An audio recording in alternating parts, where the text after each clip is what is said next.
Mahatma Gandhi British నుంచి గాంధీ గారు వచ్చినట్టు అనుకోవాలా అలా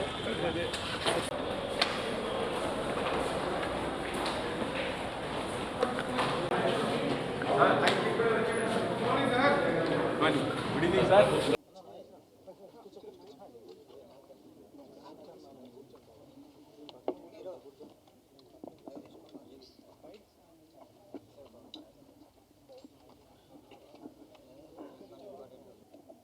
ఇక్కడికి విచ్చేసిన మీడియా శత్రువులందరికీ నాకు చాలా ఓకే కొంతమంది అందరూ కాదు, అది ముఖ్యంగా ఏబిఎన్, మహా, TV5 ఉన్నారు ఇక్కడ. Thank you. Okay, before I start, కానీ నాకు తెలిసి ఇంతవరకు హిస్టరీలో స్టేజ్ మీద మీడియా శత్రువులు అనే మాట ఫస్ట్ టైం వాడి ఉంటారు ఎవరైనా, కరెక్టా? ఇలాంటి క్రెడిట్స్ అన్ని మీకే దక్కుతుంటాయి.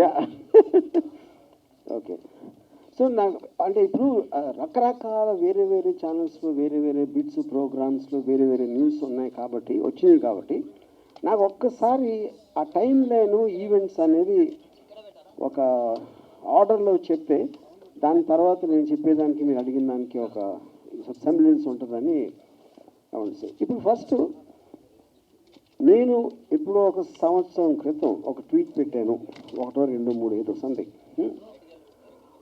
ఇప్పుడు నేను రోజుకి 10 ట్వీట్లు పెడతాను, 10, 15, కొన్ని రోజులు ఇంకా ఎక్కువ.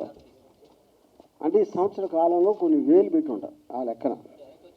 ఆ వేలల్లో ఎప్పుడు ఏం పెట్టాను, ఏ సందర్భంలో పెట్టి ఎవరికి గుర్తుండటానికి ఛాన్స్ లేదు. అందుకని ఐ హ్యావ్ నో నాలెడ్జ్.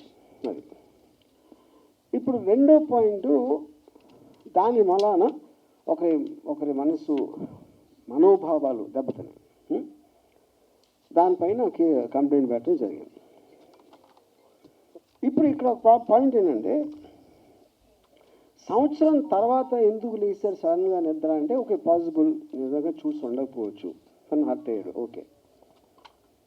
దానికి సంబంధించి అది అయిపోయింది, దాని వలన ఏమీ జరగలేదు.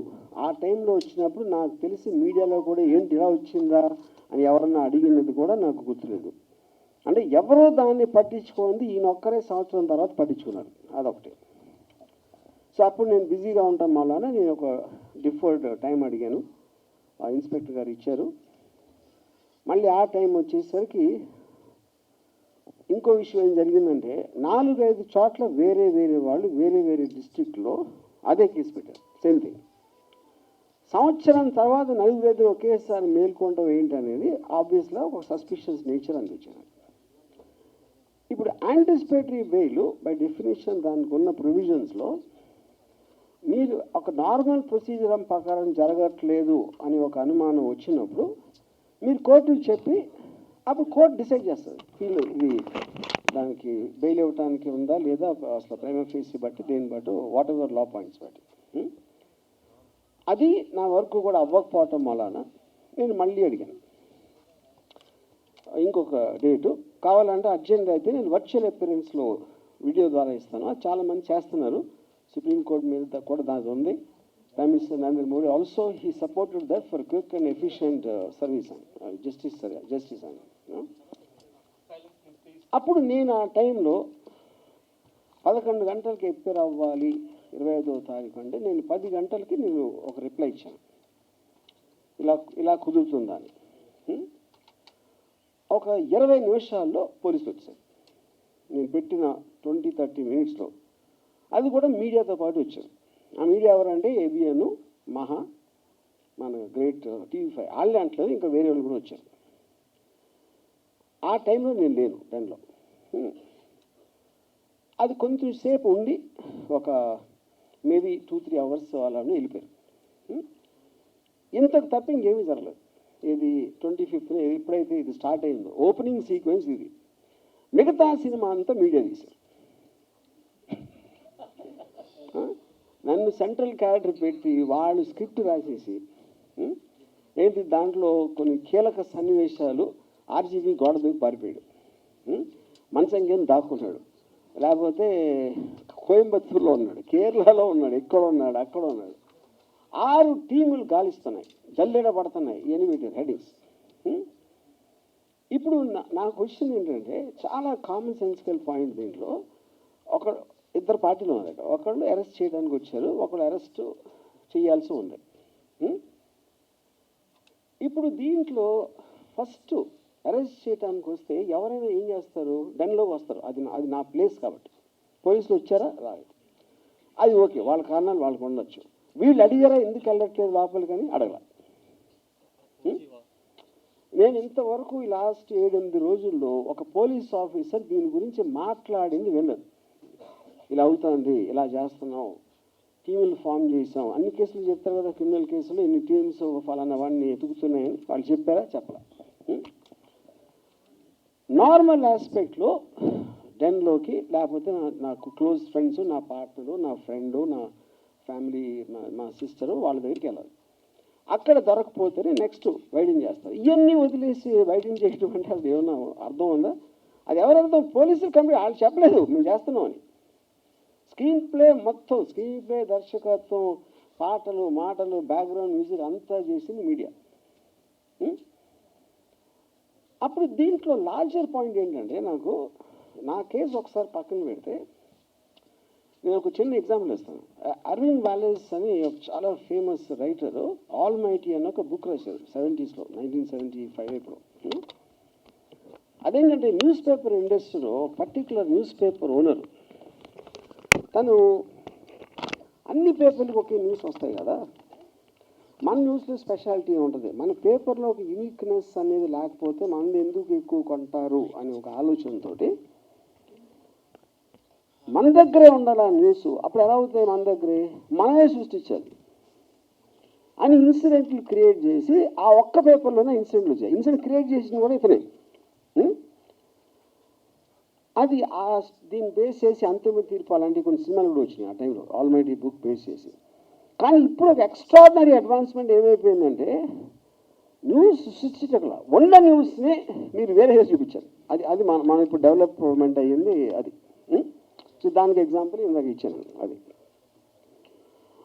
ఇప్పుడు కమింగ్ టు ద కేస్, ఇప్పుడు ఇది నా ఒక్కడిదే కాకుండా ఐ ఫీల్ ఇప్పుడు లా అనేది ఎప్పుడో సంవత్సరాల క్రితం ఎప్పుడు చేస్తారు. లాకి టెక్నాలజికల్ అడ్వాన్స్మెంట్కి, సోషల్ అడ్వాన్స్మెంట్కి ఆల్వేస్ ఒక చిన్న గ్యాప్ ఉంటుంది. ఆ గ్యాప్ ఎందుకు ఉంటుందంటే మీరు సృష్టించినప్పుడు ఉన్న కండిషన్స్, టెక్నాలజీ వేరవచ్చు. ఇప్పుడు అది మారిపోయింది కాబట్టి దాన్ని ఎలా కవర్ చేస్తుందని ఒక వేగ్నెస్ వచ్చేస్తుంది లాలో. సైబర్ దాంట్లో అది ప్రాబ్లం. సోషల్ మీడియా ఎప్పుడు వచ్చింది, లేకపోతే లైవ్ స్ట్రీమింగ్ ఇలాంటివి వచ్చినప్పుడు ఏ విధంగా దాన్ని ఎనాక్ట్ చేయాలి అనేది చాలా కష్టమైపోతుంది. అది చెప్తాం. అప్పుడు ఎవరి దృష్టిలో ఇప్పుడు టూ మచ్ చేయకూడదు అని వింటాం మనం. టూ మచ్ అంటే ఏంటి అసలు? అది ఏదైనా డెఫినేషన్ ఉంటుందా? డిక్షనరీలో దొరకదు. ఎవరి దృష్టిలో టూ మచ్, ఆ టూ మచ్ని ఎలా మెజర్ చేస్తారు? టూ మచ్ ఇవన్నిటికీ ఆ డిఫరెన్స్ ఉంటుంది కదా. ఇప్పుడు ఎందుకంటే మనుషులు అన్నాక వేరే వేరే సెన్సిబిలిటీస్ ఉంటాయి, వేరే ఆలోచన దృక్కులు ఉంటుంది, వేరే ఐక్యూ లెవెల్స్ ఉంటాయి, ఎడ్యుకేషన్ లెవెల్ వేరే ఉంటుంది. అప్పుడు అందరికీ కామన్ చేసి ఇది టూ మచ్, అది 3 మచ్ అని ఎలా చెప్తారు? ఇప్పుడు ఉదాహరణకి నేను 2 days బ్యాక్ ఒక మీమ్ పెట్టాను. డొనాల్డ్ ట్రంప్ కమలా హ్యారిస్కి క్షౌరం చేస్తున్నాడు, గుండు చేస్తున్నాడు. అది నాకేమనిపించింది, నాకు వచ్చినప్పుడు ఆర్టిఫిషియల్ ఇంటెలిజెన్స్ జనరేటర్ ఇది ఎంత ఘోరంగా ఓడగొట్టాడు ఎలక్షన్లో అనేది దానికి ఒక ఆర్టిస్టిక్, ఒక కామికల్, క్యారికేచరిస్ ఎక్స్ప్రెషన్. ఇది నేను ట్విట్టర్లో పెడితే ఒకడు ఏంట్రా డొనాల్డ్ ట్రంప్ని మంగళోడు అంటున్నావు నువ్వు అంటాడు ఒకడు. ఇంకోడేమో అంటే స్త్రీ జాతి అంటే అంత నీచమైపోయిందా, స్త్రీకి గుండు కొట్టిస్తున్నావా అంటాడు ఒకడు. అంటే దీన్ని ఎందుకు ఇస్తున్నానంటే ఎగ్జాంపుల్, అన్ని రకాలుగా మీరు ఒకే దాన్ని అన్ని దుక్కుదాలతో చూడొచ్చు. అప్పుడు చేసినోడు, ఫార్వర్డ్ చేసినోడు, రిసీవ్ చేసుకున్నోడు ఎవడికి ఎలా ఎఫెక్ట్ అవుతుందని ఎలా నిర్ణయిస్తారు? అప్పుడేంటి కార్టూన్ మీరు నవ్వించడానికి పెట్టారా? ఏదో అంటే ఇప్పుడు కొన్ని ఇప్పుడు సోషల్ మీడియాకి మెయిన్ స్ట్రీమ్ మీడియాకి ఉన్న డిఫరెన్స్ ఏంటి? సోషల్ మీడియాలో ఎవరెవరో చేస్తూ ఉంటారు, అప్పుడప్పుడు మూడు వచ్చింది, ఆడు తాగేసి ఉండొచ్చు, లేకపోతే ఆడు ఆ టైంలో ఆడికి అర్థం అవ్వకుండా అవ్వచ్చు, ఇంకేం పని లేదు కాబట్టి ఏదో చేయటానికి పెట్టాడు. ఇలాంటి రకరకాలు ఉంటాయి. It is not possible to దాన్ని రెగ్యులేట్ చేయటం అనేది ఎందుకు పాసిబుల్ కాదంటే వేలల్లో ఉంటాయి. కానీ డేంజరస్ ఏంటంటే సోషల్ మీడియా కన్నా ఎక్కువ మెయిన్ స్ట్రీమ్ మీడియా. ఎందుకంటే మెయిన్ స్ట్రీమ్ మీడియాకి ఒక పేరు ఉంటుంది, ఒక రిజిస్టర్డ్ కంపెనీ ఉంటుంది. అప్పుడేంటి ఇలా మంచి అంతా ఒక చిన్న బిల్డప్ ఇచ్చి వాళ్ళకి ఒక ఆఫీసు, స్టాఫ్, యూనిట్ అందరూ ఉంటారు కాబట్టి ఎంతో కొంత సీరియస్గా తీసుకోవాలి అనే ఒక సైకలాజికల్ ఫీలింగ్ ఉంటుంది సోషల్ మీడియాలో వచ్చిన పోస్ట్కి, మెయిన్ స్ట్రీమ్లోకి వచ్చిన న్యూస్కి. కానీ ఇప్పుడు ఏమవుతుందంటే, ఇప్పుడు మెయిన్ స్ట్రీమ్ మీడియాకి లెక్చర్ ఇచ్చే ఉద్దేశం నాకు కాదు, but I'm just trying to point out that point. అప్పుడు నేను నాకు లాలో ఉన్న ప్రొవిజన్స్ తోటి నేను ఒక రిప్లై పెట్టాను, ఇందాక నేను చెప్పినట్టు. నాకు దానికి రిప్లై రాలా, ఫర్ వాట్ ఎవర్ రీజన్స్, ఆ రీజన్స్ నాకు తెలియదు, రిప్లై రావాలి. అప్పుడు నన్ను కోట్ చేస్తా, నా ఎదురు వస్తే తిత్తి తీస్తా, నాతో పెట్టుకుంటే నన్ను టచ్ చేసి చూడు అని నా మొహాన్ని పెట్టి నన్ను కోట్ చేయడం చేస్తున్నారు. ఇది మెయిన్ స్ట్రీమ్ మీడియా అని చెప్పేది. అంటే ఇప్పుడు దాని నుంచి ఏంటి, నన్ను కోట్ చేస్తున్నారు. అక్కడ లాలో ఒకటి ఇదేంటంటే, మీరు పెట్టిన దానికి ఏ ఉద్దేశంతో పెట్టారు అనేది ఒక చాలా కీలకమైన పాయింట్. అది intention of posting it and the motive behind it. ఇప్పుడు ఫర్ ఎగ్జాంపుల్ ఒక అమెరికాలో CNN and Fox news, CNN and Fox news ఇద్దరికి పడదు, they are very very opposite to each other. అక్కడ CNN హోస్ట్, ఫాక్స్ హోస్ట్ నలుగురు కూర్చొని మాట్లాడుతున్నారు అని ఒక ఏ జనరేటెడ్ వీడియో పెట్టాడు. అంటే వాడి ఉద్దేశం ఏంటి, ఏఐకి ఎంత పవర్ ఉందో చెప్తాను, ఇలాంటిది కూడా నిజంగా జరిగిందని చేసి చూపెట్టగలుగుతుంది అనేది పాయింట్ అడిది. కానీ మీరు అది చెప్పకుండా వీళ్ళందరూ కలిసిపోయారు తెలుసా, వాళ్ళందరూ ఒకటే, అందరూ వచ్చి మనం మోసం చేస్తున్నారు అని చెప్తే అప్పుడు మీరు ఒక అబద్ధాన్ని నిజం చేయటానికి, ప్రూవ్ చేయటానికి ట్రై చేస్తున్నారు. అది డిఫరెన్స్. అప్పుడు మెయిన్ స్ట్రీమ్ మీడియాలో నాది వచ్చి నన్ను టచ్ చేసి చూడు, బక్కలు ఎరగొస్తా, నా మీద పెడితే అని నేను అన్నట్టు చూపిస్తే అప్పుడేంటి చాలామంది హెడ్లైన్ చూస్తారు, ఎవరు మిగతా వీడియో ఎవరు చూడరు. వాళ్ళు పెట్టేది కూడా అందుకే, అది కూడా వి అండర్స్టాండ్ దట్ యూనో. అప్పుడు mainstream media in a way అది తప్పని అంటే, మళ్ళీ సెకండ్ టైం చెబుతున్నా, it is actually more dangerous than social media. Social media ఎవడెవడో ఏదో వాగుతూ ఉంటాడు, ఎవరో పట్టించుకోలేదు. కానీ మీకు అలాంటి పేరు వచ్చినప్పుడు వస్తుంది. అది దానికి one of the biggest examples recent టైమ్స్లో నా కేసు. నేను హైదరాబాద్లో ఉన్నాను, మొర్రో డెన్లో ఉంటున్నాను అని 3 రోజులు చెప్తున్నాను. నేను లైవ్లో ఇంటర్వ్యూలు ఇస్తున్నాను, ఇది టీవీ ఛానల్స్కి వెళ్ళి, అయినా కూడా they are not stopping that. అది ఒకటి. నెక్స్ట్ ఏమంటున్నారు, ఇక్కడే ఉన్నా ఇంకా పట్టుకోవట్లేదని పోలీసులు పట్టుకోని చెప్పింది. పట్టుకోవాలని ఎప్పుడు చెప్పారు అసలు నీకు? అంతకన్నా జోక్ ఉంటుంది కదా. అసలు వాళ్ళు చెప్పలేదు, వారెంట్ ఉందని చెప్పలా, పట్టుకోవడానికి వచ్చామని చెప్పలేదు. ఇంకా పట్టుకోవట్లేదు అంటే గవర్నమెంట్ మారినా ఇప్పుడు కూడా పోలీస్ శాఖ వైసీపీగా పనిచేస్తుంది అన్నమాట. అంటే అది లేకపోతే నా ఫ్రెండ్స్ ఎవరో ప్రకాష్ రాజు లేకపోతే నాగార్జున వీళ్ళు నన్ను దాచేశారు. దాచారని అంత ఇది ఉంటే అక్కడికి వెళ్ళాలి కదా, అంత ఇన్ఫర్మేషన్ మీడియా దగ్గర ఉంటే వీళ్ళే కదా ఇప్పుడు డిటెక్టివ్స్. పోలీస్ శాఖ డిటెక్టివ్స్ అనేది మీనింగ్లెస్ ఇవాళ రోజుల్లో. You know, media is the detective. Media detection ఎక్కడ చేస్తుంది, వాళ్ళ మైండ్లో చేస్తుంది. దానికి ఎవిడెన్స్ కానీ దానికి ఒక సపోర్ట్ బేసిస్ అనేది ఉండదు. కానీ నా ఫీలింగ్ ఏంటంటే, ఇంత చేసిన ఇప్పుడు సోషల్ మీడియాలో ఇప్పుడు ఒక లాలో ఒక ఆస్పెక్ట్ ఉంది, 4 E's అంటారు దాన్ని. ఇంజనీర్ ఒక ప్రాబ్లమ్ని ఇంజనీర్ చేసి ఎలా దీన్ని ఆపాలి, లేకపోతే కంట్రోల్ చేయాలి, లిమిటేషన్ పెట్టాలి అంటే ఇంజనీర్ చేయాలి. దాన్ని ఎనాక్ట్ చేయాలి, ఒక లాగా తీసుకోవాలి. ఓకే, ఈ పరిస్థితి ఇది అని డెఫినేషన్లు అన్ని ఇచ్చి పారామీటర్స్ ఫిక్స్ చేయాలి. దాని తర్వాత ఎడ్యుకేట్, ప్రజలకు చెప్పాలి, ఓకే ఇంతవరకు మీరు ఏదో చేశారు కానీ ఈ రోజు నుంచి ఇలాంటివి వస్తాయి, ఇలా వస్తాయి. That is what called education. దాని తర్వాత ఎన్ఫోర్స్మెంట్. ఆ ఎడ్యుకేట్ చేసిన తర్వాత కూడా దాన్ని వాడు మేము అతిక్రమిస్తే దానికి ఒక కాంటెక్స్లో పనిష్మెంట్ ఏదేదో పెనలైజేషన్ జరుగుతుంది. ఇక్కడ మనం ఉన్న ఈ టైమ్స్ ఏమవుతుందంటే ఈ 4 E's కూడా లేవు. అది ఎవరు ఎంతసేపు సోషల్ మీడియా టూ మచ్ అయిపోతుందండి, మరీ కొంచెం మితిమీరిపోతుంది అని అంటున్నారు, కానీ అది ఎలా ఆపాలనే ఆలోచన కూడా ఎవరు చేయట్లా కూర్చొని. అదే చేయనప్పుడు మిగతా 3 ఎక్కడి నుంచి వస్తాయి? 100% we agree that there is some very offensive post. There is no doubt about it. Offensive నా దృష్టిలో ఒకటి వచ్చి మీ దృష్టిలో ఒకటి, అది కూడా we agree. కానీ ఫ్రీ సొసైటీలో బై డెఫినేషన్ మీకు టాలరేషన్ ఉండాలి, లేకపోతే ఫ్రీ సొసైటీ అవ్వదు. నా అభిప్రాయం అనేది నాకు చెప్పినప్పుడు మీ అభిప్రాయాన్ని కూడా నేను అదే దాంట్లో తీసుకునే స్పిరిట్ ఉండాలి. నా అభిప్రాయమే కరెక్ట్ అన్నప్పుడు ఫ్రీ సొసైటీ ఎలా అవుతుంది? So that is one point. అప్పుడేంటి, ఒక జోక్ అనేది ఇంకొకళ్ళని అఫెండ్ చేస్తేనే వస్తుంది జోక్, లేకపోతే జోక్ ఎట్లా అవుతుంది? మీరు పొద్దున్న లేగిస్తే కార్టూన్ చూస్తారు, అది ఈనాడా ఎక్కడైనా సరే, కార్టూన్ అనేది ఇంకొకరిని గేలి చేయకుండా, ఇంకొకరితో గురించి వ్యంగ్యంగా మాట్లాడకుండా, ఇంకొకరి గురించి స్ట్రాంగ్గా మాట్లాడకుండా ఉంటే కార్టూన్ అనేది ఎగ్జిస్టెన్స్ లేదు ఫస్ట్. ఇప్పుడు చాలా పాత రోజుల్లో 60s, 70s జార్జ్ వెల్ అని ఒక చాలా famous writer, is a Pulitzer prize winner, Animal Farm అని ఒక బుక్ రాశాడు.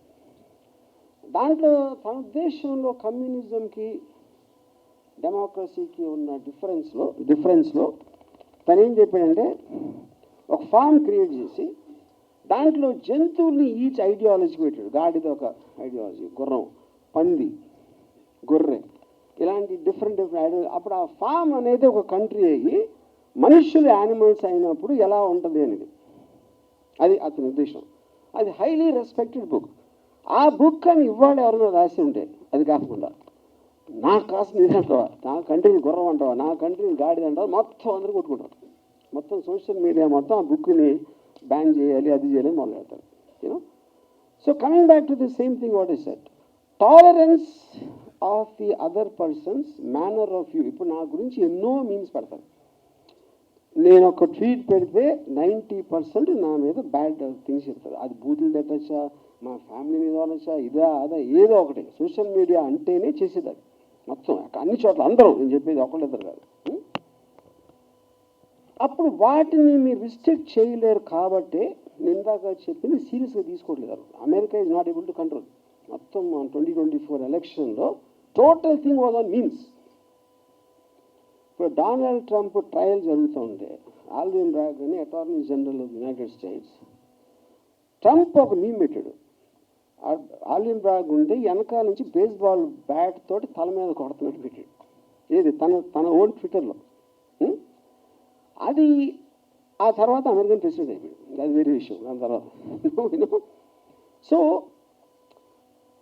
ఇప్పుడు దీనికి ఒక చిన్న కనెక్షన్ ఏముంటుందంటే, సినిమా సెన్సార్ బోర్డు ఎందుకు ఉంది? 1952 సినిమాటోగ్రాఫ్ యాక్ట్లో వాళ్ళు అప్పుడు ఫీల్ అయింది ఏంటంటే, ఒక powerful medium imagery, dialogue, video వీటితోటి బయటకు వస్తే అఫెండ్ అవ్వచ్చు, లేకపోతే ఇది అవ్వచ్చు, అది అవ్వచ్చు అని ఇలాంటి అన్నీ అనుకుని ప్రతిదీ ఒక బోర్డు చూసి డిసైడ్ చేసి సర్టిఫికేషన్ చేయాలి. ఆ టైంలో మీకు టీవీ లేదు, సోషల్ మీడియా లేదు, ఇంటర్నెట్ లేదు, శాటిలైట్ టీవీ లేదు, ఏమీ లేనప్పుడు వచ్చిన యాక్టర్. అందుకని దీన్ని ఏం చేయాలో తెలియక దీన్ని వదిలేస్తున్నారు. ఓటీటీ లైవ్ చూపిస్తాయి, లైవ్ స్ట్రీమ్లో బూతులు తిడుతూ ఉంటారు, పాలిటీషియన్స్ బూతులు తిడుతూ ఉంటారు, మెయిన్ స్ట్రీమ్ లివింగ్ రూమ్లో పిల్లలు ఉన్నప్పుడు. అది ఎందుకంటే మీకు సెకండ్ బై సెకండ్ వెళ్ళిపోతూ ఉంటే మీరు చెప్పేది బయటికి, దాన్ని ఎలా సెన్సార్ చేస్తారు? అప్పుడేదో అది చేసాం కాబట్టి ఇప్పటికీ సినిమాలు ఒక్కదానికి పరిమితం చేస్తారు సెన్సార్. అంటే లాస్ అనేవి అలా యాక్ట్ అవుతాయని చెప్తాను నేను, ఆ దృష్టి తీసుకోవడానికి చెప్తున్నాను. సో అప్పుడు అది కంట్రోల్ ఎలా చేయాలి, అసలు చేయాలా వద్దా అనేది మేజర్ ఇష్యూ. ఇప్పుడు సపోజ్ ఇది నాకు జరగలేదు అనుకోండి, ఇది ఎవరికో జరిగింది అనుకోండి, నాకు తెలిసి నేను కూడా ఎంజాయ్ చేసేవాడిని. ఎవరో డైరెక్టర్ ఎక్స్ ఆడు ఉనికిపోతున్నాడ, గోడ దూకేశాడంట, సిలోన్ పారిపోయాడంట అంటే I'm sure even I would have enjoyed that. ఎందుకు ఎంజాయ్ చేస్తాం అంటే మనిషి నైజంలోనే ఇంకొకటి ప్రాబ్లం ఉన్నప్పుడు మనకి డ్రమాటికలీ ఇంట్రెస్టింగ్గా ఉంటుంది అది వినటానికి. అందుకని మీకు ఎప్పుడు కూడా థంబ్ లైన్స్ అనేది నెగిటివ్ ఇష్యూస్లో వస్తాయి.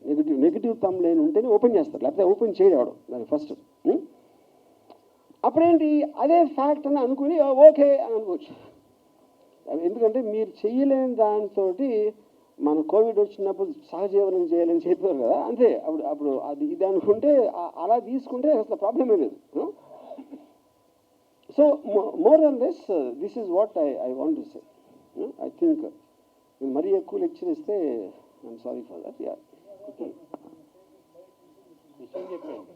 చెప్పాను కదా, ఇప్పుడు ఇంకేం చెప్పాలి?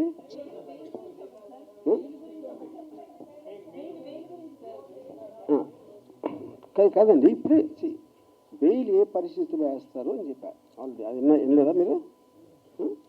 కాదు, బెయిల్ అనేది ఇంతమంది ఒకేసారి మేలుకొని అన్ని డిస్ట్రిక్షన్స్లో వెళ్తున్నారు కాబట్టి దాని మీద నాకు ఒక సస్పిషన్ వచ్చి అది కోర్టు ద్వారా క్లారిటీ తీసుకోవటానికి ఇస్తాం. ఆల్ యాంటిసిపేటరీ బెయిల్స్ అందుకు వేస్తారు. సార్ మీరు కూర్చుంటే కంఫర్టబుల్గా ఉంటుంది మైక్ పట్టుకోవడానికి. మీరు ఏం చెప్పాలి? కంగ్రాచులేషన్స్ చెప్పాలా, లేకపోతే ఎలా స్టార్ట్ చేయాలి? అది ఇట్లా బెయిల్ వచ్చినందుకు ఇప్పుడు సార్ జ్యుడిషియల్ ప్రాసెస్లో అదే నేను చెప్తున్నాను. ఇప్పుడు జ్యుడిషియల్ ప్రాసెస్ మీరు ఏమి లాయర్తో మాడక్కలేదు. జస్ట్ మీరు వికీపీడియాలో కానీ లేకపోతే సెక్షన్ ఫలానా లేకపోతే 41 CRPC నోటీస్ ఏంటి అని పెడితే అందరికీ తెలుస్తుంది. అదే దానికి పెద్ద బ్రహ్మ మీకు మహా ఎడ్యుకేటెడ్ అని అవసరం లేదు. ఓకే, అందరూ ఒకటి మిస్ అవుతుంది. ఆర్జీని అరెస్ట్ చేయాలి, ఇంకా అరెస్ట్ చేయడం అంటే ఏంటది, ఏం కేసు అని వాడు అడగడు. మర్డర్ కేసా లేకపోతే కిడ్నాపింగ్ కేసా, ఏం కేసు అసలు అది కదా మెయిన్ డిస్ప్యూట్.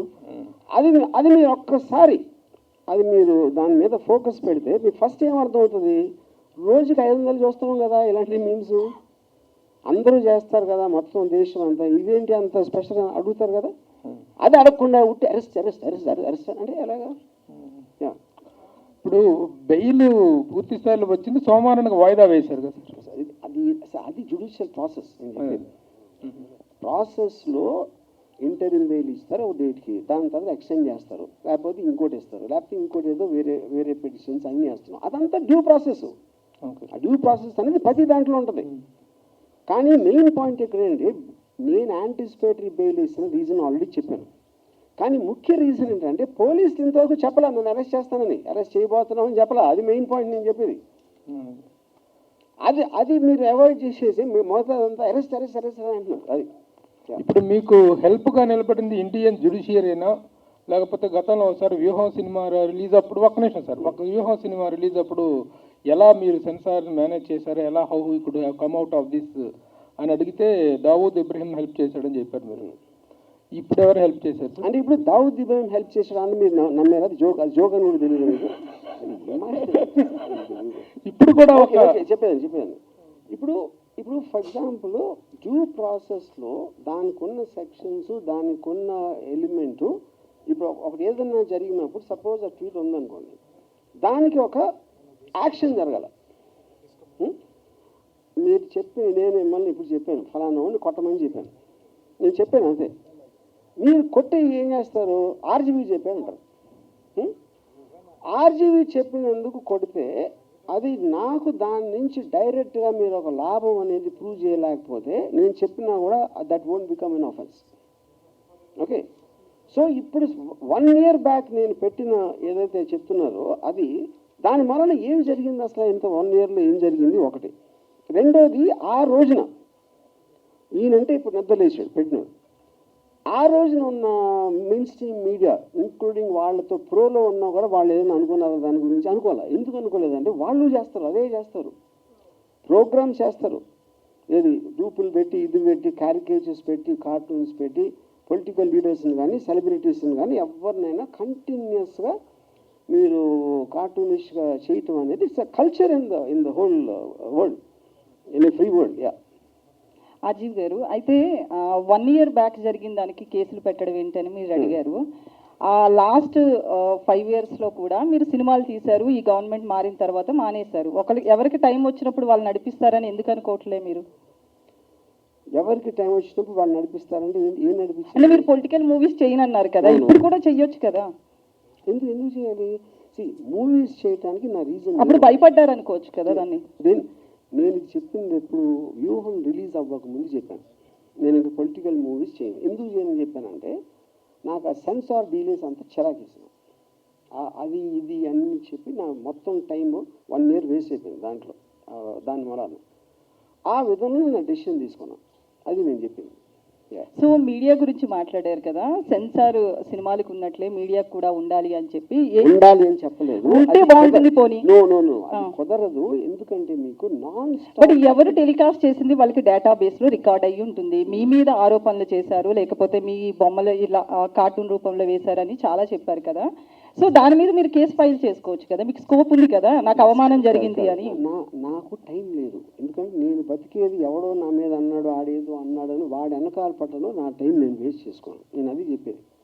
అందుకని you have to leave it. అదేమి దాన్ని సీరియస్గా తీసుకోకూడదు. తీసుకోవాలని చెప్పట్లే నేను. ఎందుకంటే we have become a part of that eco system in the social media. దాని నుంచి ఎవరు బయటపడలేరు. అప్పుడేంటి, అది మనం ఏం చేయలేం కాబట్టి దాంతోపాటు we have to adapt to it. అది నేను చెప్పింది. వర్మ గారు, ఈ మొత్తం ఎపిసోడ్ అంతా కూడా మిమ్మల్ని బాగా డిస్టర్బ్ చేసినట్టుంది. సో ఇప్పుడు ఇదేంటంటే అది నేను ఎలా ఉన్నాను అనేది మీ దృష్టిలో ఫీల్ అవుతుంది. ఇప్పుడు ఫర్ ఎగ్జాంపుల్ నేను ఒక చిన్న ఎగ్జాంపుల్ వేస్తాను. నాగార్జున ఒక చెట్టు దగ్గర అన్నపూర్ణేశ్వరిలో చెట్టు ఉంది. చాలాసార్లు అక్కడ కూర్చున్నాడు. నాగార్జునకి ఏదైనా హిట్ వచ్చినప్పుడు ఏమన్నారంటే కొంచెం తేజస్సు ఉందండి, స్పెషల్గా ఉంటాడు, అందుకని చూడండి ఎంత అలా అని చెప్పారు. ఫ్లాప్ వస్తే దిగాలుగా కూర్చున్నానండి, అది ఎవరు వెళ్ళట్లేదేమో పాపం అనేవారు. ఇంకో దాంట్లో చేస్తే ఇంకో దాంట్లో. సో ఎప్పుడన్నా ఎవరు ఎలా ఫీల్ అవుతారో వాళ్ళు చూసిన దృష్టి పెట్టి ఉంటారు. ఇంకొక ఎగ్జాంపుల్ ఇస్తాను. రితిక్ రోషన్ సూపర్ స్టార్ అయినప్పుడు మన ఫస్ట్ టైం ముగ్గురు ముస్లింలు, ఆమిర్, సల్మాన్, షారుఖ్ పెద్ద హీరోలు. ఇప్పుడు మన హిందూ కూడా వచ్చాడని ఒక చిన్న టాక్ వచ్చింది 2001లో, బ్యాక్ ఇన్ 2000. అప్పుడు రితిక్ రోషన్ ఫిల్మ్ఫేర్కి డాన్స్ చేస్తూ ఉంటే షారుఖ్ వచ్చాడు గెస్ట్గా.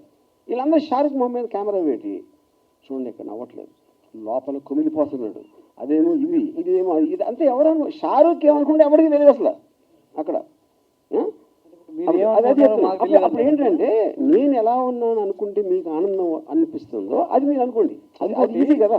వర్మ గారు, అంటే మీరు ఎలా ఉన్నారో మేమేమనుకుంటున్నాం అనేది పక్కన పెడితే, సో ఫస్ట్ టైం అరెస్ట్కి సంబంధించి వర్మ భయపడ్డాడు, అంటే పారిపోలేదనేది మీరు స్టేట్మెంట్ ఇచ్చారు. భయపడ్డారు, అందుకే యాంటిసిపేట్ బెయిలేసాడు. ఏంటో తెలుసుకోవడానికి బెయిలేసాడా లేదా భయపడి బెయిలేసాడా? పోలీసులు అరెస్ట్ చేస్తారు ఏం చెప్పలేదు మీడియాకు, అందుకోసమే పోలీసులు వచ్చింది దేనికోసమో తెలియదు, కానీ మీడియా అరెస్ట్ అనేది ఒక ప్రాపగండా సృష్టించింది అనేది వర్మ మాట. కానీ దాని వెనకాల భయపడి యాంటిసిపేట్ బెయిలేసారు వర్మ అనేది ఒక మాట. సో దీనికి సమాధానం ఏంటి? మీకు తెలుగు రాదో, మీకు బుర్ర లేదు నాకు తెలియట్లా. నేను రాగానే ఇది ఒక్కటే చెప్పా. ఫస్ట్ మొత్తం పోస కూర్చున్నట్టు జరిగింది, నా కారణం ఏంటి అని చెప్పాక మళ్ళీ అడిగితే ఏంటి నేను చెప్పేది? యాంటిసిపేటరీ బెయిల్ రీజన్ చెప్పాను, అక్కడ జరిగింది ఏంటో చెప్పాను, పోలీసులు ఇంతవరకు నా టచ్లో కూడా రాలేదని చెప్పాను, డెన్లోకి రాలేదని చెప్పాను. మళ్ళీ అది అడిగితే ఏం చేయాలి? నేను నోటీస్కి రిప్లై ఇచ్చాను చెప్పాను కదండి. రిప్లైలో ఏమి ఇచ్చాను కూడా చెప్పాను. ఎస్ హియర్ అండి. ప్రతిదా రైట్గా మాట్లాడేటటువంటి ఆర్జీవి పోలీసుల విచారణకు సంబంధించి మాత్రం వెళ్ళలేదు, యాంటిసిపేటరీ బెయిల్ వచ్చింది, it's fine. At the same time పోలీసులు సెకండ్ టైం నోటీసులు ఇవ్వడానికి డెన్ వద్దకు వచ్చారనేది క్లియర్ కట్ సమాచారం. సెకండ్ టైం కాదండి, సెకండ్ టైము వేరే డేట్ ఇచ్చారు ఫస్ట్ అయిపోయిన తర్వాత. ఓకే, ఆ డేట్లో నేను 10 o'clockకి నేను రిప్లై పెట్టాను, నాకు ఫర్దర్ టైం కావాలి, లేకపోతే వర్చువల్గా వీడియోలో వస్తాను. ఓకే, ఎప్పుడు రాని ఫోన్ ఎందుకు స్విచ్ ఆఫ్ వచ్చింది? అది చెప్తున్నాను. ఓకే అది నేను చెప్పలేదు ఇందాక. నేను 2 o'clock వరకు నా ఫోన్ స్విచ్ ఆన్లో ఉంది. ఓకే, దాని తర్వాత ఇది వాళ్ళు వచ్చింది 10:30కి. 2 o'clockకి స్విచ్ ఆన్ చేసిన దానికి ఒక్కటి మీడియా వాళ్ళు విపరీతంగా అందరూ ఫోన్ చేసి ఏమైపోతుంది, పోలీసు ఎందుకు వచ్చారు, బ్లా బ్లా బ్లా బ్లా బ్లా. అది నా వర్క్ ఉంది. సెకండ్ రీజను, నేను యాంటిసిపేటరీ బెయిల్ చేసినప్పుడు దానికి ఒక 5 వేరే వాళ్ళు చేస్తున్నారు ఒకేసారి అన్న దాని మీద, దానికి ఎలాంటి స్కీమ్ అయ్యి ఉంటుంది, ఎందుకు చేస్తానని హరాస్ చేయడానికని ఆలోచించడానికి నాకు కావాల్సిన టైం దానికి నేను స్విచ్ ఆఫ్ చేశాను. అది ఎప్పుడైతే డెసిషన్ తీసుకున్నానో ఇమ్మీడియట్గా స్విచ్ ఆన్ చేసి ఇక్కడే ఉన్నానని చెప్పా. వర్మ గారు, మీరు సంవత్సరానికి ముందు జరిగింది ఇప్పుడు ఎందుకు మళ్ళీ తీస్తున్నారు అంటున్నారు.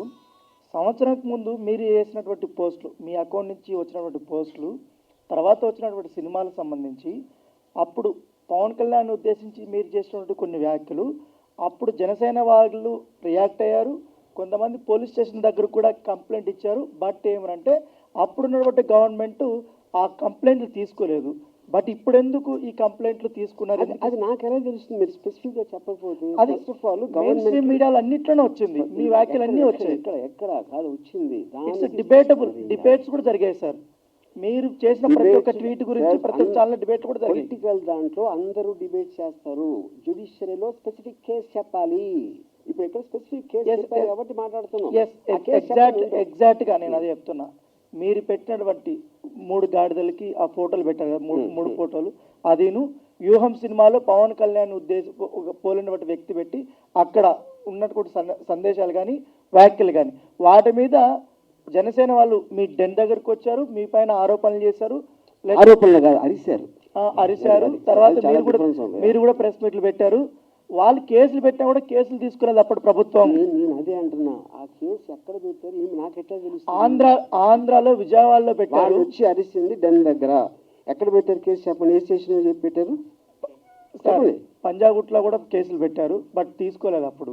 నేను అదే అడుగుతున్నా, పంజాగుట్లో ఎలా పెడతాయి అంటే ఎలాగంటే నా జ్యూరిస్డిక్షన్ అభిమానులు మనోభావాలు దెబ్బతిన్న తర్వాత అది ఓకే. నేనేమంటున్నానంటే పోలీసు కేసు తీసుకోకపోతే నేనే ట్రాన్స్ఫర్ చేస్తాను దానికి. Police department is different. నాకు సంబంధం లేదు. I'm film maker.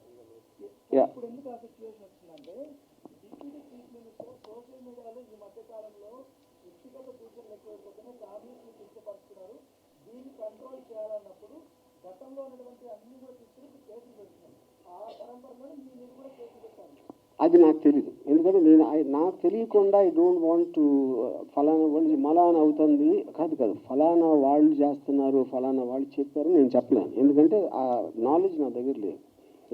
Sir, Madhu from Maha News sir. ఇక్కడ ఉన్నాను. ఈ మధ్య ఏపీలో అరెస్ట్ అవుతున్న కేసుల్లో చాలామంది జైలుకి వెళ్తున్నారు కదా. వాళ్ళు ఏమంటున్నారంటే మాకు గుర్తులేదు, మర్చిపోయాము, ఇలా చెప్తున్నారు. సో ఇప్పుడు మీరు ఆ 2 వాడకుండా ఆన్సర్ చెప్తారని చూస్తున్నారు.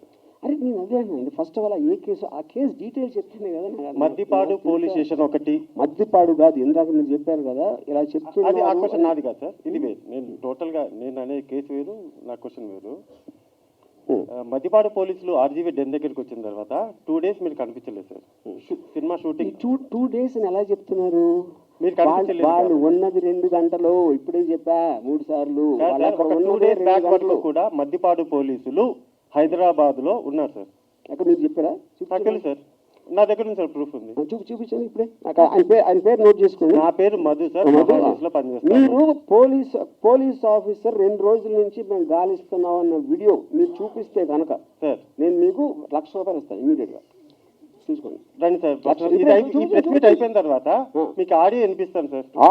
ఆడియో ఎవడన్నా మాడతాడు? నాకు పోలీస్ ఆఫీసర్ వీడియోలో చెప్పింది చూపించండి. ఆడియో లేదు మీకెందుకు మాట్లాడారు? ఇప్పుడు ఒకటి ఇవన్నీ అనవసరం సార్. నేను ఒకటే చెప్తున్నాను, సింపుల్ గా ఇది నాన్ సెన్స్ అనకండి సార్. ఎందుకంటే క్వశ్చన్ మేము అడగాలి, మీరు ఆన్సర్ చెప్పాలి. నాన్ సెన్స్ చెప్పట్లేదా? నేను చెప్పట్లేదు కాదు. మీరు ఎందుకు ఇక్కడ కూర్చుని మీరు వాళ్ళు చెప్పారు 2 రోజులు ఉన్నారు 2 రోజులు 2 రోజులు కాదు 3 రోజులు సార్, 1 day వాట్ ఎవర్. నేను ప్రూఫ్ అడుగుతున్నా. అదే సార్ నేను అడిగింది. పోలీసులు చూపించకుండా ఊరికెళ్ళి మాట్లాడద్దు, అది నేను చెప్పేది. ఓకే, సినిమా షూటింగ్ అని చెప్పారు కదా సార్, సినిమా షూటింగ్కి వెళ్ళామని చెప్పారు. ఏ సినిమా సార్? మీకు ఎందుకు చెప్పాలండి? ఇప్పుడు ఎందుకని పిలిచారు? అసలు పోలీస్ మీరు పిలిచారు కాబట్టి మేము వచ్చాం sir. I don't want to talk. మీ సమాధానం లేనప్పటికీ ఇలానే నేను మీకు చెప్పను. ఇప్పుడు ఒకటే నేను ఇందాక ఒక చాలా ఇంపార్టెంట్ పాయింట్ చెప్పాను. 2 people ఆర్ మోస్ట్ ఇంపార్టెంట్ ఇక్కడ. పోలీసులకి they have every right to ask. ఏం అడగాలి? ఎక్కడ ఉన్నాడు రామమోహన్? ఇక్కడ లేడు, షూటింగ్లో ఉన్నాడు. ఏ షూటింగ్ అని అడిగారా? అడగల. ఎక్కడ ఏ ప్రాంతంలో జరుగుతుంది అన్నారా? అడగల. అరెస్ట్ చేయడానికి వచ్చాము అన్నారా? అనలేదు. మేము గాలింపు పెడుతున్నాం అన్నారా? అనలేదు. ఈ 4 ఏదన్నా వాళ్ళు అన్నది చూపిస్తే అప్పుడు మాట్లాడతాం. చేతగాని తను కానీ వాళ్ళు చెప్పలేదండి, అరెస్ట్ చేయడానికి వచ్చామని చెప్పలేదండి చేతగాని. అరే యార్, వాళ్ళు ఎందుకు వచ్చారో మీరు వాళ్ళని అడుగుతారా నన్ను అడుగుతారా? అరే ఏం అట్లా కాదండి, సరే ఓకే వదిలేసేయండి. మామూలుగా ఇన్ జనరల్గా పోలీసులు అనేటువంటి వాళ్ళు మన ఇళ్ళ మీద కానీ ఎక్కడికైనా వచ్చినట్లయితే అది చాలా ప్రెస్టేజ్కి వచ్చిన ప్రతి ఒక్కళ్ళు కూడాను అవమానపడతారు, పోలీసులు వచ్చారు వాళ్ళ ఇంటికి అని. మీ ఆఫీస్ ముందు ఒక 4 గంటలు దాదాపు, అవును 2 గంటలో 4 గంటలో మీ ఇంటి ముందుకు వచ్చేసి వాళ్ళ ఆఫీస్ ముందుకు చేసినప్పుడు మీరు ఎందుకు వచ్చారు, నా పరువు తీసే హక్కు మీకేముంది అనేటువంటిది మీరేమైనా చేశారా? హలో మీరేమైనా దానికి నేను చెప్తున్నా అది కమ్యూనికేషన్ అని జరిగిందని చెప్పాను కదా. ఆల్రెడీ నాకు వాళ్ళు వచ్చి నోటీస్ ఇచ్చారు కదా, మా ఇద్దరి మధ్యన కమ్యూనికేషన్ ఉంది కదా. ఉన్న తర్వాత వాళ్ళు వచ్చారు, అప్పుడు నేను లేను, తర్వాత వాళ్ళు వెళ్ళిపోయిన కదా. ఇంతవరకు వాళ్ళు నాకు కమ్యూనికేట్ చేయలేదు నాతో ఇంతవరకు. అజయ్ గారు సపోర్ట్ చేసిన సినీ పెద్దలు అంటే పోసాని కానీ ఆలీ గారు కానీ ఇక నుంచి మాకు రాజకీయాలతో సంబంధం లేదు, మేము రాజకీయాల నుంచి వైదొలుగుతున్నామని వాళ్ళు ముందే అనౌన్స్ చేశారు. మీరు ఎందుకు చేయలేకపోయారు? నేను ఎందుకు చేయాలి? అదే అదేంటి, నేను నా ఇష్టం వచ్చింది చేస్తానండి. అది లా పరిధిలో లేనప్పుడు జ్యుడిషియరీ డెసిషన్ తీసుకుంటుంది, అది కరెక్టా కాదని. మధ్యలో ఎవరు చెప్పడానికి నేను చేయాలో చేయకూడదని. సార్ హరి గారు, నేను వెంకట్ రెడ్డి సార్. గతంలో మీరు సోషల్ మీడియాలో పోస్ట్ చేసిన అంటే కార్టూన్స్ వల్ల ఇప్పుడు వివాదం నడుస్తుంది కదా, మరి దాన్ని ఫుల్ స్టాప్ పెడతారా? మళ్ళీ అదే పవన్ కళ్యాణ్ చంద్రబాబు ఇలా వేస్తారు, మళ్ళీ వేస్తారా? నేను ప్రతిరోజు 5-6 పెడతా, ఇప్పుడు కూడా పెడతానే ఉన్నా. చెప్పాను కదా, డొనాల్డ్ ట్రంప్ చెప్పాను కదా ఇందాక. అంటే నేను పొలిటికల్ నుంచి తప్పుకున్నాను అని 6 నెలల క్రితం వ్యూహం రిలీజ్కి ముందు చెప్పాను. ఆ రోజు నుంచి ఇంతవరకు నేను ఒక్క ట్వీట్ కూడా పెట్టలేదు.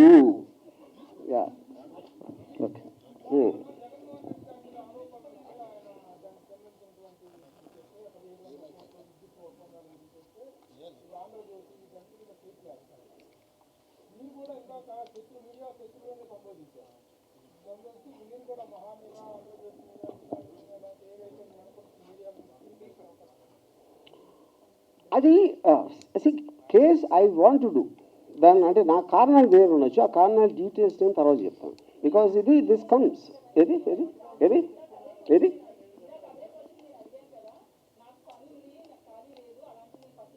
అవును. ఇప్పుడు నాకు అసలు పని లేదు, టైం లేదు నాకు. అది వేరే నేను వచ్చింది మీరు కేసులు వేసాను కదా, నాకు ఏం అవసరం అది రావటానికి ఛాన్స్ లేదండి. ఎందుకంటే సోషల్ మీడియా అనేది విపరీతంగా విస్తరించిపోయింది. వేలు మీద ఎలా పెడతారు మీరు? అసలు ఎలా పాసిబుల్? అది ఎవ్వరు చేయలేకపోతున్నారు, చేయలేరు కూడా. వర్మ గారు, ఇక్కడ అంటే మీరు ఏది సీరియస్గా తీసుకోరు, సో అదే ఆ లైట్ తీసుకోవటం వల్ల మిమ్మల్ని కూడా మీడియా లైట్ తీసుకుని మీ మీద స్టోరీలు వెళ్ళిందని చెప్పేసి అనుకోవచ్చు. మీడియాకి ఒక పర్టికులర్ పర్సన్ మీద ఉంటుందని నేను అనుకున్నాను. వాళ్ళకి స్టోరీలు ఉన్న ఇంట్రెస్ట్ ఎంటర్టైన్మెంట్ చూస్తారు, కానీ ఎవరి మీద పర్టికులర్గా పర్సనల్గా తీసుకుంటారని నేను నమ్మను. ఈ ఉదాహరణకి సుశాంత్ సింగ్ రాజ్పూత్ అప్పుడు ఆల్మోస్ట్ రిపబ్లిక్లో అర్నబ్ గోస్వామి 1 year నడిపాడు క్యాంపెయిన్. తర్వాత ఒక్కరోజు సడన్గా ఆపేశారు. అది దానికి ఏం సొల్యూషన్ రాలేదు, ఏమీ రాలేదు. అప్పుడు ఆ అమ్మాయి పేరు మర్చిపోయాను నేను, ఆ heroine Sushant Singh girlfriend, తన మీద ఇప్పుడు తన మీద కంటిన్యూస్గా తనే చేసింది అని జైలుకి ఇంకా అరెస్ట్ చేయలేదని నడిపారు కదా. అర్నబ్ గోస్వామికి ఆ అమ్మాయికి ఏం కాదు, ఎప్పుడు కలిసి కూడా ఉండదు నాకు తెలిసి 100%. ఏదో ఆ టైంలో అనిపిస్తుంది మీడియాకి, అంటే ఒక వేవ్ లాగా వచ్చి వెళ్ళిపోతుంది. ఎవరు కూడా ఎవరిని పర్టికులర్గా పర్సిక్యూట్ చేస్తారని నేను అనుకోను. ఒకటి, సోషల్ మీడియాని ఎవరు కంట్రోల్ చేయలేరు అన్నారు, బట్ వ్యక్తిగత క్రమశిక్షణ ఎవరికి వాళ్ళు మెయింటైన్ చేస్తే ఏ గోళ ఉండదు కదా. బట్ ఎంటర్టైన్మెంట్ వేలో మీరు ఏది పెడితే అది పెడితే ఇబ్బందులు వస్తాయని చెప్పి మీరు నమ్ముతారా? అసలు ఇప్పుడు ఇది ఎలా ఉంటుందంటే, పొద్దున్న లేచి బాగా చదువుకుని మంచి పనులు చేసుకుని మంచి పెళ్లి చేసుకుని పిల్లలు కానీ అని చెప్పినట్టు ఉంది. ఎవరికి వాళ్ళు క్రమశిక్షణ అంటే వాళ్ళకి లేదు. లేనప్పుడు ఏం చేస్తారు కదా ప్రాబ్లం. ఇక్కడ ఉన్నోళ్ళు ఏంటి మనకేం అవసరం? ఇన్ కేస్ రాజీవి అరెస్ట్ అయ్యి జైల్లో ఉంటే జైల్లో ఎలా టైం స్పెండ్ చేస్తారు? అక్కడ విస్కీ ఉండదు, ట్వీట్ చేయడానికి ఫోన్ ఉండదు, వోడ్కా ఉండదు, అమ్మాయిలు ఉండరు. Good question. The point is మనకి సరే ఎవ్రీథింగ్ మనకు కావాల్సింది ఉండాలని జీవితంలో ఎప్పుడు జరగదు. నాకు అంబానీ అంత డబ్బు ఉందా? లేదు. నాకు ఎవడో అలాంటి కారు ఉందా? లేదు. నాకు మహా అందగత్తెలైన అమ్మాయిలు ఒక భార్య ఉందా? లేదు. అప్పుడు మనకు ఉన్న దాంతోనే మనం సరిపెట్టుకుంటాం ఎప్పుడైనా. అందులో సడన్గా ఒక కోవిడ్ వస్తుంది, దానికి సరిపెట్టుకోవాలి. ఇంకోటి ఏదో వస్తుంది, దానికి సరిపెట్టుకోవాలి. అలాగే అప్పుడు ఈ కేసు అన్న ఏదన్నా నాకు అలాంటి పరిస్థితి వస్తే నేను ఎప్పుడు అడాప్ట్ అవుతాను. నా లైఫ్లో నాకున్న నేచర్ అడాప్ట్ అవుతాను. అప్పుడు నేను అక్కడ క్రిమినల్స్తో కలిసి నెక్స్ట్ 1 year సంబంధించి 4-5 కథలు రెడీ చేసుకుని వస్తాను. సార్ ఇప్పుడు ఏ సంఘటన జరిగినా సరే దాన్ని తీసేస్తారు. ఈ 10 రోజుల నుంచి జరిగిన దాని మీద ఏమన్నా ఒక సినిమా తీసే ఆలోచన ఉందా? సార్ ఇప్పుడు మీడియా తీసిన సినిమా కన్నా గొప్ప సినిమా తీసే టాలెంట్ నా దగ్గర లేదు, నేను ఒప్పుకుంటున్నా. నేను నథింగ్. వాళ్ళు రాజమౌళి అయితే నేను రామగోపాలరావు. సార్ లాస్ట్ ఇయర్ వ్యూహం సినిమా ప్రెస్ మీట్ లో సార్ యా దసపాలలో నేను అడిగాను ఒక ప్రశ్న, 2024లో ప్రభుత్వం తారుమారు అయితే మీ పరిస్థితి ఏంటి అని. ఇదే అనుకోవచ్చా? నేను అదే అంటున్నానండి. అది మీరు అనుకుంటున్నారు, నేను ఏమనుకుంటున్నా. ఇప్పుడు ఇక్కడ సింపుల్ థింగ్, లాజికల్గా ఆలోచించండి. ఒక నోటీస్ వచ్చింది, అయిపోయింది, వాళ్ళు వచ్చారు, వెళ్ళిపోయి, ఎంతకన్నా ఏమీ జరగలేదు కదా. అప్పుడు నాకు ఏమైనట్టు మీ ఉద్దేశం, మీరు మీడియా చూసి అదే భయపడి ఉనికిపోతున్నాడు, మంచిగా నిన్నోడు భయపడి కలకట్ట అన్ని మీరు అనుకుంటున్నారు కదా, అక్కడ ఏం జరగలేదు కదా. ఎవరైనా పోలీసులు చూపించండి, పోలీసులు కోట్ చేస్తే ఎవరైనా చెప్పగలుగుతారా? అది నిజంగా ఎవరికి చెప్పగలుగుతాను. నేను ఒక ఇన్స్టిట్యూషన్ ఆఫ్ ద గవర్నమెంట్ని నేను డైరెక్ట్గా కోట్ చేస్తా. ఇంతవరకు వాళ్ళని అరెస్ట్ చేయడం నాకు చెప్పలేదు, ఎవరికి చెప్పలేదు. ఇలా నేను కోట్ చేయగలుగుతాను, నిజం కాకపోతే ఎలా చేయగలుగుతాను అది? యా, ఒకవేళ అఫీషియల్గా వాళ్ళు అరెస్ట్ చేయడానికి ముందుకు వస్తే ఏం చేస్తారు? నేను అదే అంటున్నా, మళ్ళీ అదే ఒఫీషియల్గా అరెస్ట్ చేయడం కోసం చచ్చినట్టు అరెస్ట్ అవుతాను, అది చెప్పాను కదా. ఓకే, అయితే ఒకటి మాజీ సీఎం జగన్ కావచ్చు, లేదా మాజీ మంత్రులు కావచ్చు, ఎవరైనా ఈ వారం 10 రోజులుగా మీకు ఎవరైనా టచ్ లోకి వచ్చారా? సానుభూతి తెలపడం కావచ్చు? ఎవ్వరు కాదు. ఎందుకు రాలేదంటే అది రావాల్సిన అవసరం లేదు ఫస్ట్ ఆఫ్ ఆల్. ఎందుకంటే వాళ్ళందరికీ మ్యాటర్ తెలుసు వాళ్ళకి. సార్ ఇప్పుడు వీటిలో అది మీరు చాలా మంది అరెస్టులు జరుగుతున్నాయి. బోరుగడ్డ అనిల్ కానీ, శ్రీరెడ్డి మీద కానీ, పోసాని కృష్ణమురళి కానీ, సజ్జల భార్గవ్ వీళ్ళందరూ చాలా ఫిల్తీ లాంగ్వేజ్ వాడారు, చాలా దారుణమైన భాష వాడారు. కానీ రామ్ గోపాల్ వర్మ భాష ఎప్పుడు వాడలేదు. యాజ్ ఓన్లీ పోస్టెడ్ అనేటువంటి ఒక సెటరికల్గా పోస్టులు వేసాడే తప్ప ఇలాంటి ఫిల్తీ లాంగ్వేజ్ వాడలేదు. ఆయన అరెస్ట్ చేయటం అనేటువంటిది అంత ఇది కాదు అనేటువంటిది, ఆయన మీద చర్య తీసుకోవడం అనేది అంత కరెక్ట్ కాదనేటువంటి ఒక సాఫ్ట్ కార్నర్ సానుభూతి మీ మీద ఉంది. How do you take that? First of all అది అంటే వాళ్ళు ఎవరైతే మీరు పేరు చెప్పారో వాళ్ళు మాట్లాడుతున్నది కేసు కాదు కూడా నాకు తెలియదు. ఎందుకంటే అది రెటారిక్ కింద వస్తుంది నాకు తెలిసి. అంటే ఒక ఫర్ ఎగ్జాంపుల్, నన్ను చంపితే ₹1,00,00,000 ఇస్తాను ఒక ఆయన కూడా అన్నాడు, నా పేరు మర్చిపోయాను.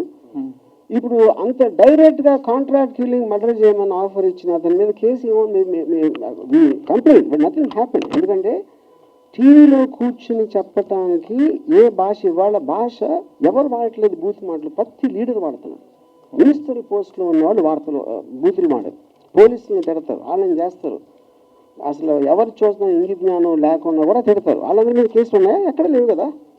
అంటే అదే నేను చెప్పింది, ఫస్ట్ నేను వచ్చి చెప్పింది ఆ లాస్ అనేది క్లారిటీ లేనందుకు జరుగుతుంది. ఎవరికి తెలియదు దాని వల్ల ఎలా దాన్ని ఏం చేయాలి, కంట్రోల్ చేయాలా, కేసు పెట్టాలా, ఏం చేయాలి అనేది తెలియదు ఎవరికి. అది అంటే ఫైనల్గా ఇది పోలీసులకి రామ్ గోపాల్ వర్మకి జరుగుతున్న లవ్ స్టోరీ, ఇందులో మీడియా ఇన్వాల్వ్ అవుతుంది అనేది మీరు కోరుకుంటున్నారా? ఎట్లా? పోలీస్ వారు వాళ్ళది చేస్తున్నారు, నేను చేసుకుంటున్నాను. మీరు మధ్యలో వచ్చి మీరు సినిమా తీశారు, అది నేను చెప్పింది. పోలీసులు తీయలేదు, నేను తీయలేదు సినిమా ఇక్కడ. సార్ వర్మ గారు, మీ నెక్స్ట్ సినిమా కోసం అందరు కూడా వెయిట్ చేసిన పరిస్థితి, మరి నెక్స్ట్ ప్రాజెక్ట్ ఎప్పుడు రాబోతుంది, ఎలాంటి ప్రాజెక్ట్ అనుకుంటున్నారు? ఆల్రెడీ 2 సినిమాలు అయిపోయినాయి. ఒకటి సారీ అని ఒక థ్రిల్లర్ ఉంది, దాని తర్వాత రష్ అని ఒక మోటార్ స్పోర్ట్స్ యాక్షన్ ఫిల్మ్ ఉంది. 2 ఆల్మోస్ట్ రెడీ అయిపోతున్నాయి.